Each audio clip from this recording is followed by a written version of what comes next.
जी हां, ये 2022 का रण है और ये रण कौन जीतेगा, ये सवाल बरकरार है। इसका जवाब आने वाले वक्त में तो मिल जाएगा, लेकिन किस तरह से जद्दोजहद हो रही है, किस तरह से अब चुनावी मैदान में संघर्ष किया जा रहा है, विरोधी एक दूसरे पर वार पलटवार कर रहे हैं, एक दूसरे पर निशाना साध रहे हैं। और ऐसे में पंजाब की सियासत की बात की जाए तो अब एक दूसरे पर वार बहुत तीखा हो चुका है, या यूं कहीं कि जुबानी प्रहार किया जा रहा है। पटियाला में काली देवी मंदिर दर्शन करने पहुंचे हैं भगवंत मान। आम आदमी पार्टी के सह प्रभारी राघव चड्ढा भी साथ में मौजूद रहे हैं। बेअदबी मामले पर भगवंत मान ने एक बड़ा बयान दिया है। आम आदमी पार्टी इसकी निंदा करती है, यह उनकी ओर से कहा गया है। भगवंत मान ने यह बात कही है, पंजाब का माहौल खराब करने की बड़ी कोशिश है। भगवंत मान ने यह बात कही और पंजाब में अमन शांति की दुआ मैं मांगता हूं, यह भी भगवंत मान ने कहा। 3.25 करोड़ पंजाबियों से अपील करते हुए नजर आए। उन्होंने कहा कि पंजाब में अपना भाईचारा नहीं खराब करना है, चुनाव में इस तरह की हरकतें नहीं होने देंगे कामयाब, ये भी भगवंत मान ने कहा है।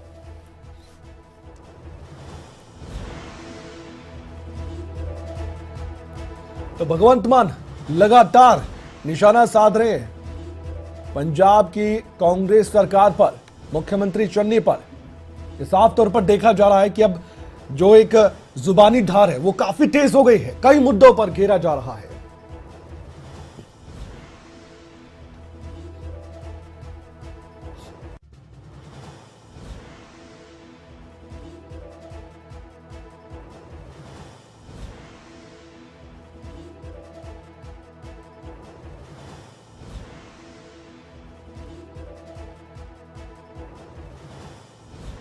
पार्टी इसकी निंदा करती है बेअदबी की, ये भगवंत मान ने कहा। आप जानते हैं कि ये बेअदबी का मुद्दा बहुत बड़ा मुद्दा है पंजाब में, और पंजाब की सियासत में इसका जिक्र बार बार भी होता है।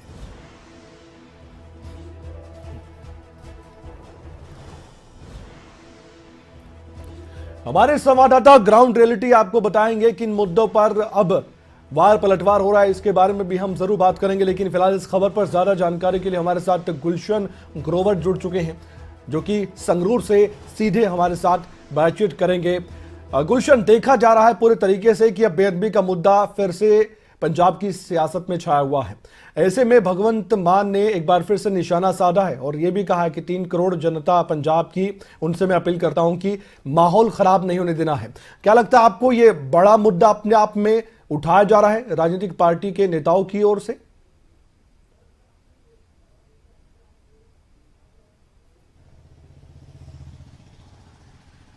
कमल कौशिक, जिस तरह से आज कल सोमवार को दोपहर 2 बजे देखा गया कि एक भक्त द्वारा काली देवी मंदिर, जो कि पटियाला का नहीं बल्कि पंजाब का सबसे प्रसिद्ध मंदिर है, और वहां पर मूर्ति पर चढ़कर जो है जिस तरीके से उसने दोनों हाथों से उसको छेड़ने की कोशिश की, तो उसके बाद से ये मामला लगातार तूल पकड़ रहा है। और अब तमाम जो पार्टियों के नेता हैं वो अब काली देवी मंदिर पहुंच रहे हैं। तो अभी हाल ही में कुछ ही देर पहले आम आदमी पार्टी के जो मुख्यमंत्री पद के चेहरे के उम्मीदवार हैं भगवंत मान, जो कि दूरी विधानसभा से वो चुनाव लड़ रहे हैं, वो यहाँ पर पहुंचे थे पटियाला, और उनके साथ जो है राघव चड्ढा मौजूद थे, जो कि पंजाब के सह प्रभारी बनाए गए हैं। तो उन्होंने साफ तौर से कहा है कि जो पंजाब में चुनाव के समय में इस तरह से बेअदबी होती है तो वो अब बर्दाश्त नहीं की जाएगी, और जल्द ही आम आदमी पार्टी की सरकार बनेगी तो जो मास्टरमाइंड लोग हैं, जो पीछे बैठे लोग, उनको जो है उनका जल्द पर्दाफाश किया जाएगा और उन्हें जेल की सलाखों के पीछे भेजा जाएगा, ये भगवंत मान ने कहा है। और साफ तौर से उन्होंने 3.5 करोड़ पंजाबियों से भी ये कहा है कि अब डरने की जरूरत नहीं है, और तमाम जो पंजाब के लोग हैं उन्होंने अब आम आदमी पार्टी को चुन लिया है, और जल्द ही चुनाव जब में वोट जब डाले जाएंगे, और उस समय जो है 20 फरवरी को तमाम जो पंजाब के लोग हैं वो आम आदमी पार्टी को वोट करेंगे। तो ऐसे में जो राजनीतिक सरगर्मियां हैं इस समय पंजाब में लगातार तेज हो गई है, और आपस में बयानबाजी भी कमल देखने को दिख रही है, क्योंकि अब आज से जो है नामांकन प्रक्रिया भी शुरू हो गई है, और अब नामांकन प्रक्रिया आज से शुरू होने तक 1 फरवरी तक चलेगी, और 2 फरवरी को नामांकन चेक किए जाएंगे, और 4 फरवरी को जो भी उम्मीदवार नामांकन वापस लेना चाहता है वो अपना नामांकन वापस ले सकता है।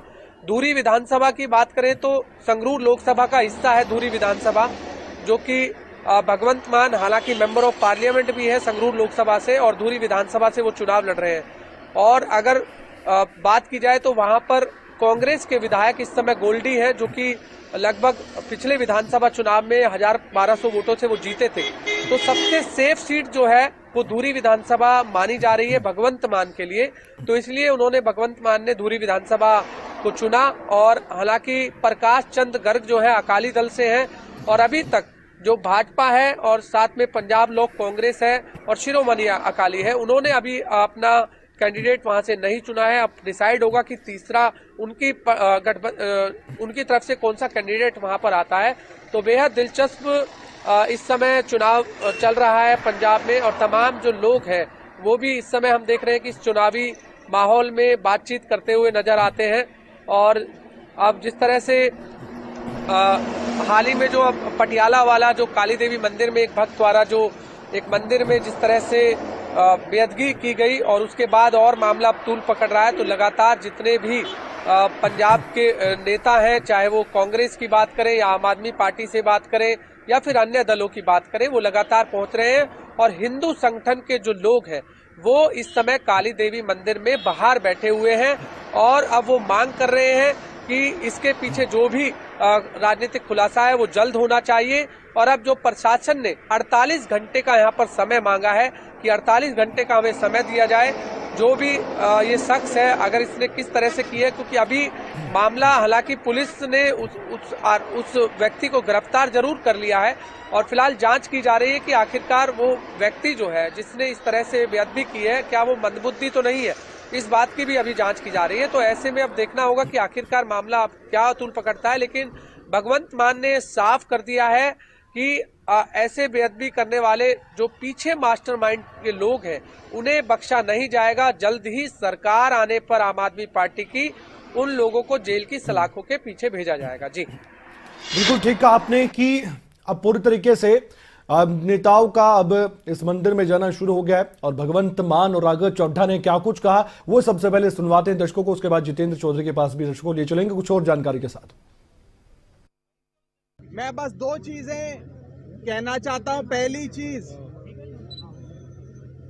कि हाथ जोड़ के बेनती है, पंजाब का आपसी भाईचारा माहौल प्यार का बना रहे। और मैं इन लोगों को कहना चाहता हूं जो साजिश कर रहे हैं कि पंजाब के लोगों का प्यार, अमन, प्यार, शांति, भाईचारा इतना मजबूत है कि तुम लोग कभी भी अपने मंसूबों में सफल नहीं हो गए। ਵੋਟਾਂ ਦੇ ਮਾਹੌਲ ਵੇਲੇ ਪਿਛਲੀ ਵਾਰ ਵੀ ਪੰਜਾਬ ਦੇ ਅਮਨ ਅਮਾਨ ਨੂੰ ਸ਼ਾਂਤੀ ਨੂੰ ਭੰਗ ਕਰਨ ਦੀ ਕੋਸ਼ਿਸ਼ ਹੋਈ ਸੀ। ਅਸੀਂ ਪਹਿਲਾਂ ਵੀ ਖਦਸ਼ਾ ਪ੍ਰਗਟ ਕੀਤਾ ਸੀ ਕਿ ਵੋਟਾਂ ਦੇ ਮਾਹੌਲ ਵੇਲੇ ਹੁਣ ਵੀ ਹੋਊ, ਭਾਵੇਂ ਉਹ ਲੁਧਿਆਣੇ ਦਾ ਬਲਾਸਟ ਹੋਵੇ, ਭਾਵੇਂ ਦਰਬਾਰ ਸਾਹਿਬ ਜਾ ਕੇ ਬੇਅਦਬੀ ਦੀ ਕੋਸ਼ਿਸ਼ ਹੋਵੇ, ਭਾਵੇਂ ਕਾਲੀ ਮਾਤਾ ਦੇ ਮੰਦਿਰ ਦੇ ਵਿੱਚ। ਅਸੀਂ ਪੰਜਾਬ ਦੀ ਅਮਨ ਸ਼ਾਂਤੀ ਲਈ ਦੁਆ ਮੰਗਣ ਆਏ ਆ ਔਰ ਅਪੀਲ ਵੀ ਕਰਦੇ ਆ ਪੌਣੇ 3 ਕਰੋੜ ਪੰਜਾਬੀਆਂ ਨੂੰ ਕਿ ਪਹਿਲਾਂ ਵੀ ਬਹੁਤ ਸਾਰੀਆਂ ਕੋਸ਼ਿਸ਼ਾਂ ਹੋਈਆਂ ਨਫ਼ਰਤ ਦੇ ਬੀਜ ਬੀਜਣ ਦੀਆਂ। ਆਪਾਂ ਆਪਣਾ ਭਾਈਚਾਰਕ ਸਾਂਝ ਨਹੀਂ ਤੋੜਨੀ। ਇਹ ਜਿਹੜੀਆਂ ਚਾਲਾਂ ਚੱਲ ਰਹੇ ਨੇ ਇਹ ਆਪਾਂ ਕਾਮਯਾਬ ਨਹੀਂ ਹੋਣ ਦੇਣੀਆਂ। तो पंजाब का अमन चैन भाईचारा खराब नहीं होने देंगे, ये भगवंत मान कह रहे हैं जो कि आम आदमी पार्टी के सीएम फेस हैं पंजाब में। जितेंद्र, क्योंकि बात यहां पर पंजाब के गृह मंत्री रंधावा की होनी चाहिए। जब बेअदबी मामले की बात होती है तो रंधावा का जिक्र इसलिए क्योंकि जब चुनाव नजदीक आते हैं तब रंधावा साहब को भी याद आता है। गृह मंत्री अमित शाह को चिट्ठी भी लिखी गई थी क्योंकि आज इस मुद्दे को उठाया गया है, इस मुद्दे पर बातचीत हुई। तो मैं आपसे जानना चाहता हूं कि जब इतना समय था और सरकार में आने से पहले भी खुद कैप्टन अमरिंदर सिंह जब मुख्यमंत्री बने थे और उससे पहले जब सीएम फेस भी लग रहे थे चुनाव से पहले कांग्रेस के, तब भी उन्होंने जिक्र किया था। अब जबकि वो कांग्रेस में नहीं है, चन्नी साहब भी बहुत कुछ कहते नजर आए हैं। हर बार कांग्रेस की सरकार को घेरने का काम भी इस मुद्दे पे किया गया कि कहा तो कुछ गया था लेकिन अभी तक कार्रवाई नहीं हुई है। रंधावा जब गृह मंत्री बने उसके बाद उन्होंने एक चिट्ठी भी लिखी है। ये काफी देरी नहीं हो गई है? इस मुद्दे को बार बार उठाया जाता है जबकि लोगों की भावनाओं से जुड़ा एक बहुत गंभीर मसला है। इस पर विधेयक भी लाया गया 2018 में, लेकिन काम कितना हुआ ये भी सब जानते हैं। जो सजा का प्रावधान है, उम्र कैद की सजा का प्रावधान करने की बात कही गई है, अमित शाह को चिट्ठी लिखी गई। लग रहा है कि राजनीति में उलझे हुए हैं नेता सिर्फ राजनीति करना चाहते हैं, राजनीति में उलझे हुए नेता लोगों को क्या बहकाना चाहते हैं, गुमराह कर रहे हैं? कुछ हो नहीं रहा इस पूरे मसले पर, बार बार सिर्फ जिक्र होता है।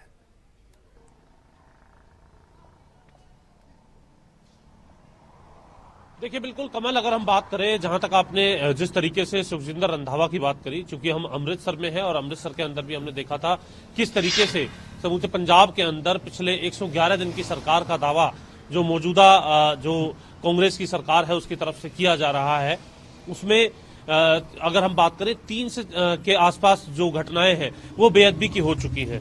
एक घटना ऐसी भी देखने के लिए मिली है जिसके अंदर कहीं ना कहीं एक युवक को बेअदबी करने के बाद वहीं पीटकर मार दिया गया था। तो ये तमाम ऐसे संवेदनशील मुद्दे हैं जिसको लेकर के जिम्मेदारी जरूर होनी चाहिए कि आखिर इस सियासतदानों को इसकी जिम्मेदारी लेनी चाहिए। और भगवंत मान भी कहीं ना कहीं इसी बात को लेकर के सरकार को घेरते हुए नजर आए थे, जब साफ तौर से अपने इस बयान के अंदर जो अभी कुछ ही देर पहले उन्होंने बयान दिया है, हमारे संवाददाता गुलशन भी हमें बता रहे थे, तो सीधे तौर पर जब भगवंत मान की तरफ से यह बात कही गई है, इसके कई मायने हैं। जनता इन तमाम बातों को समझती है और खासतौर से पंजाब की वो जनता जो इस बात को जानती थी, जो बड़ी संख्या में जो लोग जाकर के दिल्ली की सरहदों पर बैठे थे और किसानों का एक बड़ा आंदोलन खड़ा हुआ था जिसे पंजाब का आंदोलन कहा गया था, जिसके बाद देश भर से जो किसान हैं उनके समर्थन में आ गए थे।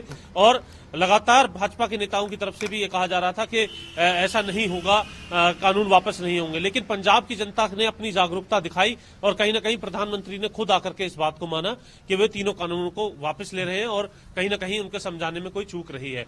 तो ये बात दर्शाती है। और साथ ही साथ भगवंत मान ने जो अभी कुछ ही देर पहले बयान दिया है कि सरहद पर तनाव है क्या, पता करो देश में चुनाव है क्या, ये बात अपने आप को ये दर्शाती है कि कहीं ना कहीं सियासतदानों की एक बड़ी जिम्मेदारी है और इस तरीके के जो संवेदनशील मुद्दे हैं उन्हें उठा करके वो फायदा उठाना चाहते हैं। सही कहा आपने, फायदा उठाना चाहते हैं नेता, लेकिन वाकई में क्या फायदा होगा ये आने वाले वक्त में वोटर्स बताएंगे। और पंजाब की जनता बहुत नजदीक से देख रहे नेताओं को और उनकी जुबान से जो शब्द निकल रहे हैं इनके मायने क्या है ये भी पंजाब की जनता बखूबी समझ रही है। शुक्रिया जितेंद्र, आपने तमाम जानकारी दी। गुलशन, आपका भी धन्यवाद, आपने भी चर्चा की और कुछ जानकारी भी अहम दी है इस खबर को लेकर।